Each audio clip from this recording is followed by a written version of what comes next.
Hello and welcome back to my channel. Today I will be showing you how I make closure wigs using an adjustable mesh cap. I am a size 22 for circumference and this wig is actually for me, so I would not be doing a lot of preliminaries because I already know my measurements. So let's get right into it. I will start by pinning this wig cap onto the wig block. I usually start with pinning the sides, the back, the front. There's no one way to start. I usually just get right into it. So once I am done pinning my cap onto the wig block, then I proceed to, of course, place my closure and then start to sew. So what you see me doing is just making sure that I have the cap, sitting right where it should sit before I proceed to do anything else. So for this wig, I will be using 3 bundles of hair and closure. I'm using 3 bundles of 20-inch hair and 18-inch straight closure. And this is a 5x5 closure. I am using this straight hair from my line of virgin hair. Actually, I will place a link in the description box below. This is 3 bundles of 20-inch straight hair and an 18-inch straight closure. I actually proceeded to dye this hair jet black. I didn't think to add that into the video because almost everyone knows how to dye hair jet black. And so I will proceed to pin my closure down. I usually start with the front and then the sides and then I do the back. Now, larger closures like 5x5, 6x6, or 7x7 closures are usually harder to place on the wig block. So if you start to place your closure on the wig block and you're having issues, please be patient with yourself. Getting to actually have these closures laid down how they should usually takes some time, so give yourself patience. When I use a mesh dome cap, I usually would turn my cap to the back and place the closure in the back, but I'm not doing that in this video because this wig is for me and I already know how I place my closure. And for my own wig, I know that if I place it in the front and the sides, even if it's a little lumpy when I place it, it definitely smooths itself out once I start to sew. So what you see me do now is just basically placing my closure. I usually proceed to pin it from the front, pin on both sides, and then proceed to pin it in the back. So once I am done pinning my closure, what I usually proceed to do is take all of the hair out of the way. I usually braid it or sometimes I will pin it. But for this video, I will be braiding the closure out of my way.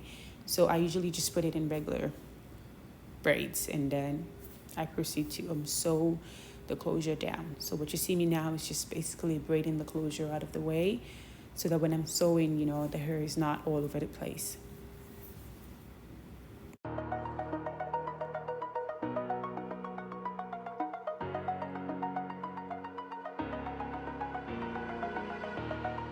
Over the edge, feel like I'm floating through the air. The pain I felt is paid for, all is said and done. Oh, I am restricted, fixed upon the web. I need to kick the habit that my mind is breathing in. Break out, I've got to see.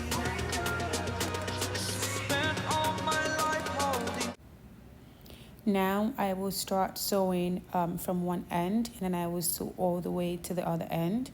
I will go ahead and speed up this process because these are just regular stitches, but I do usually double knot when I stitch down my closure. So you might see me sort of take my needle and go into the thread. That's me trying to create a double knot so that my closure stays in place. Sometimes I will also just make a line and then sew my closure onto the cap with a sewing machine, but for the most part I usually just sew my closures by hand.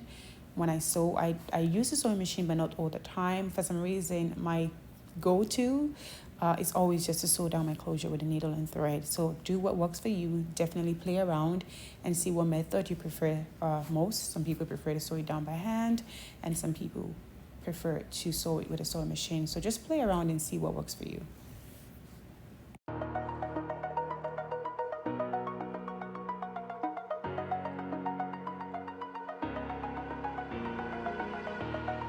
Over the edge, feel like I'm floating through the air. The pain I felt is paid for, all is said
Burning the bridge that keeps us. I'm here and I'm feeling fearless. Exaggerated, that's what you assume. The story's over now, I must conclude. I am conflicted, watching where I step still, hanging in the balance. Not the life I want to live, I want to take it all. Standing tall, fear outweighed the person you are. Oh, break out, I've got to see. Spent all my life holding all of it closely. I played it in a sense, a feel of discontent. I'm finally facing it all, fearless.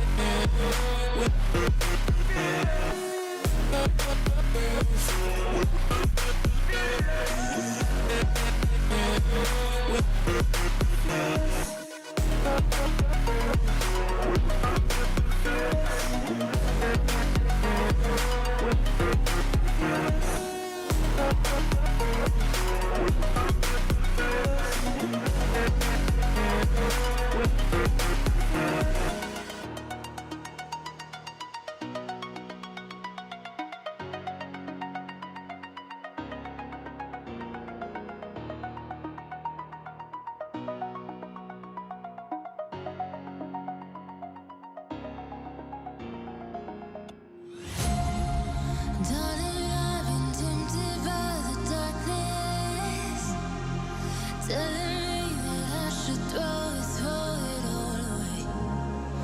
Fight so hard, my heart is hardly helpless. Find myself so desperate on my knees to break. And I hear the voice of an angel telling me not to lay it down. And I feel the spirit. When I get to the last edge of that closure, I always create about 3 to 4 knots. Can't give you a reason why I do that. It's just a habit that I started with and I just stuck with it. So that's it. I would just normally create 2 or 3 knots and then cut off the thread, and I proceed to create my guidelines. So now I am starting to create my guidelines. And another question I always get is how many inches apart should the guidelines be? To be honest with you, there is no one answer for this question. What I do is the amount of bundles that I will be using is what would determine how many inch apart I place my guidelines. Sometimes I would do a full 1 inch, and sometimes I would do 0.8 for my guidelines. So this pretty much depends on how many bundles of I'm using. If I use 4 bundles or if I use 3 bundles, that would also determine how many of my bundles I double track, you know. So that it just depends on how many bundles of hair, of course, that I will be using to create this wig. So just watch me create my guidelines in this for this week. So for this week, I actually did not set a certain measurement because now I'm just so used to creating these now. I can just sort of eyeball and see where I need to start to place my lines. So once I'm done placing the lines, you'll be able to see the final product of what my lines look at. Another thing I like to tell people is do not get overwhelmed or get so into how straight your lines look. Do your best to get your lines as straight as possible, but if they're not straight, it's definitely not something to sweat over. The more you make wigs, the easier it's going to be for you to draw your lines, and the straighter your lines are going to get. So once you start off making wigs, don't get too taken up in how smooth your lines are, because that's it's not important for when you just started. So I'm just continuing to create my lines like so here. And then once I'm done creating my lines, of course, I will be showing you what it looks like, and you're able to see what those lines look like before I start to sew.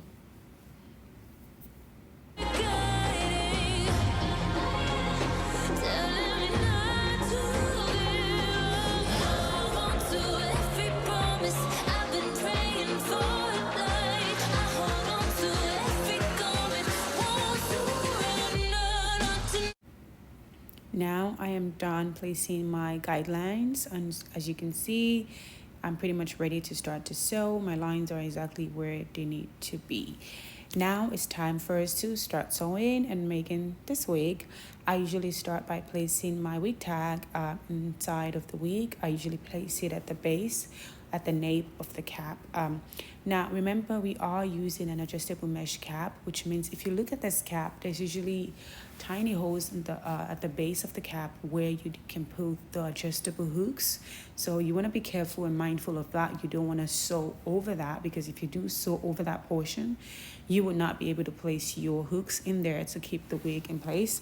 So you will see me trying to show you here that you should be mindful of where those hooks go in, so you don't sew over that, because if you sew over that, you will not be able to place the hooks in. So for me, for this part, I will only sew on both sides and at the very bottom of that wig tag. That way I can leave the top portion open, so I will have holes to put my wig tags in. But let's go ahead and get into this, and you will see I proceeded to change my stitch into the straight stitch rather than a zigzag, because I'm placing the tags in. And so once I have the tags exactly where I want them to be, I will proceed to sew. Also, if you see me moving that flap out of the way, that is the size of the cap. That's the flap that tells me what size this cap is. This is a small cap because I am a size 22 in circumference, so I use a size small cap.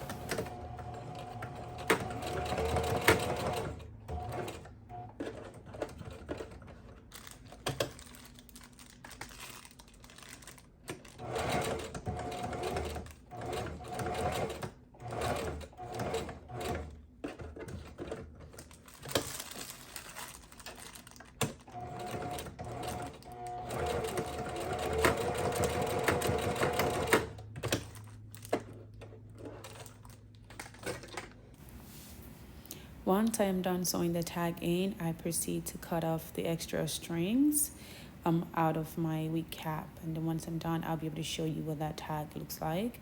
And then you're able to see the finished product of the wig tags being sewn in.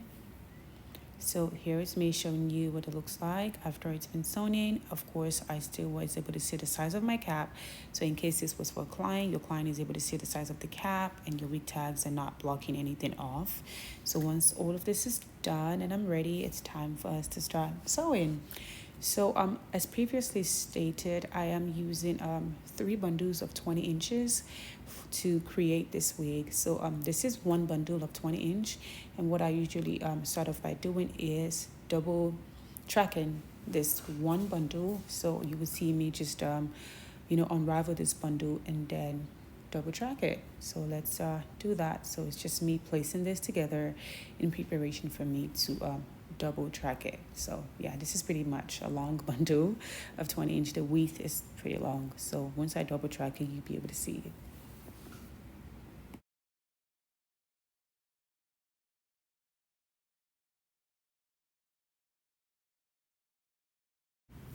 To double my tracks, I usually use a zigzag stitch. So you probably saw me quickly turn my stitch from straight back to zigzag, because I double track with zigzag, and I also sew it onto the cap with zigzag.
Now it is time for me to start sewing my tracks onto the cap, and I usually start with my very first guideline and then I continue to sew. So let's start off with the first track and we'll continue as such.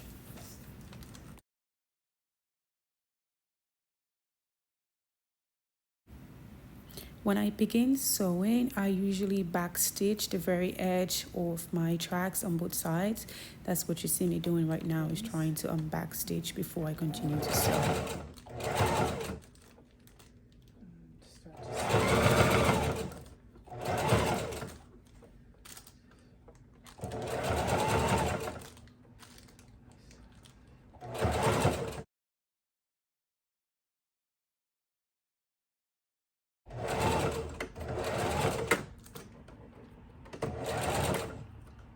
Now I'm going to cut off where my guideline stops before I continue on the next line. Once I cut off, I also proceed to backstitch quite a couple of times to make sure that I am securing my webs before I proceed.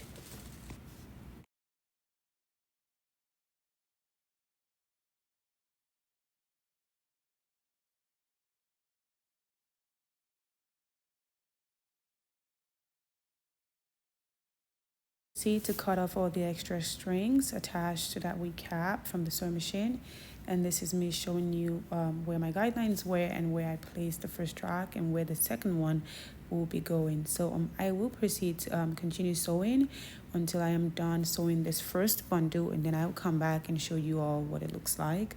So let's continue sewing.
I am now done almost sewing one bundle, and that is what is left off of the one bundle that we started to sew. So that's me just showing you what piece is left out of one bundle. I will proceed to go ahead and double the tracks on my second bundle before I start to sew again onto the cap, and this is just the progress so far.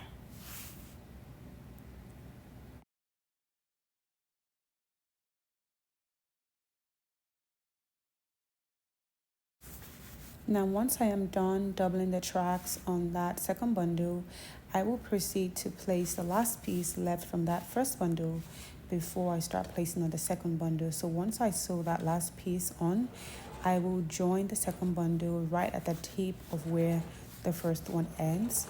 That way it continues to go like that, because you don't want to, of course, throw that away. No, you place it and then you add the second portion onto it. But now when you're adding it, just make sure it's right at the edge of the piece of the first bundle. That way the line continues without any demarcation whatsoever.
Now, this is the progress so far. This is the second bundle, almost done, and that's the progress so far. Now, this is the piece that's left from the second bundle, and as usual, I usually place that on before I place the third bundle. Now, for the third bundle, I also will double track this bundle. Now, I have to sort of figure out how far I double track, because towards the very edge of the closure and where the cap meets, I tend to single bundles, because you don't do single bundles on there because you don't want bulk up there. So I try to sort of eyeball how far off I will double track that last bundle, and then I proceed from there. So you're gonna watch me sort of do this, and you probably will get it. As previously stated, because I sort of eyeball how far I double track that last bundle, I tend to go in and sort of measure what I have left of my bundle to sort of see how far along I'm going, and this will help me determine where I would stop doubling the tracks and where I would just apply single tracks. Now with this hair, we pretty much have a lot of hair because we use 20-inch, 3 bundles of 20 inches, and so we have a lot of hair for this. So it looks like I will double track all the way to the top, and then the last weft is what I will actually single track. That's the piece where I would attach a closure to the last part of the tracks, and that's where I would do the single tracks. So I will continue to sew, and once we get to the top, I will come back and show you all. So I am now at the very top, and now as you can see, I only have one more piece of track to place, and this is what is left of the third bundle. And yeah, this looks like we're gonna have enough. Probably will be left with a little piece once I am done adding that to the last portion. And this is the track that I would attach to that closure all the way from one end all to the other. And then once I'm done doing this, I'll come back and show you what it looks like. And now I am done placing all of my wefts, or at least as much as I can, on this cap.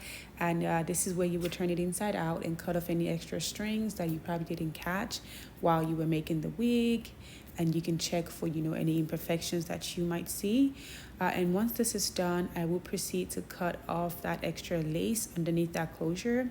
As you can see, I have my palm sort of splayed inside here, and I start to cut.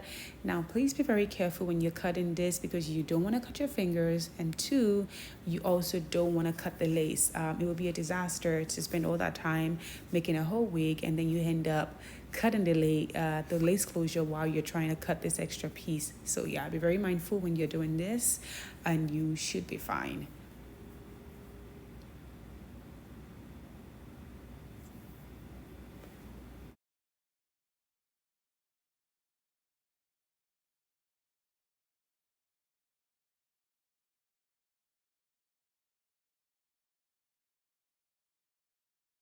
Now that I'm done cutting that lace off, now this is the last piece of track that was left from all three bundles. So I think, yeah, we did a pretty good job of trying to place all the three bundles onto the cap.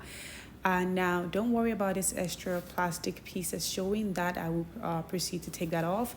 I usually use a seam ripper and then a tweezer. So that sometimes is time consuming, but the more you do it, the easier it will get for you. So don't get consumed about how to take that off. It's actually a very easy process.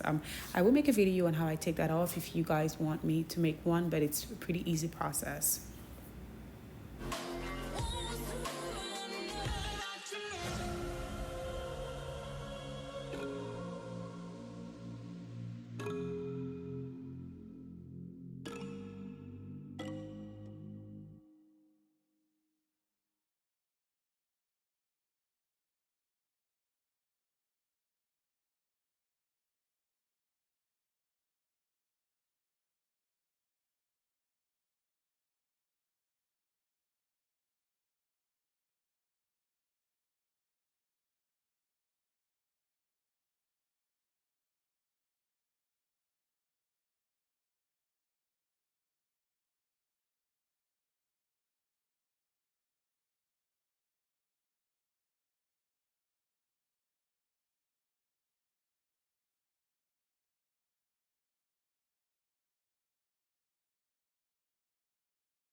And now we are completely done. This is where I will proceed to place my wig back onto that wig block, and then I proceed to style. So yeah, it's time to style for this wig now.